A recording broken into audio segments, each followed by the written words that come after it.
नमस्कार, मी डॉक्टर हिरालाल पवार. आज आपण जाणून घेऊयात की हार्ट अटॅक आल्यानंतरून काय केलं पाहिजे. सगळ्यात महत्त्वाचं, आपल्याला जी लक्षणं जाणवत आहे ती हृदयविकाराची लक्षणं आहेत किंवा नाही याची आपल्याला माहिती पाहिजे. हृदयविकाराच्या लक्षणांमध्ये छातीमध्ये तीव्र वेदना होणे, जबडा दुखणे, दोन्ही खांदे दुखणे, दोन्ही हात दुखणे, पाठीत दुखणे, श्वास घ्यायला त्रास होणे, घाम येणे यासारखी लक्षणं असू शकतात.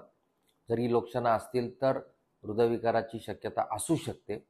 अशा वेळेस घाबरून न जाता आपल्याला आपली जी ॲक्टिव्हिटी आहे ती स्लो करणे आणि आपण एका जागी बसून राहू शकतो.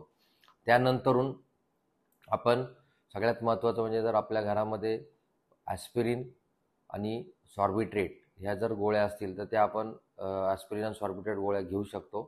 त्यानंतरून आपण इमर्जन्सी आपल्या घरात जर कोणी अजून व्यक्ती असतील तर त्यांच्यासोबत आपण तात्काळ हॉस्पिटलमध्ये जाऊन एक ECG करून घेणं अत्यंत गरजेचं आहे.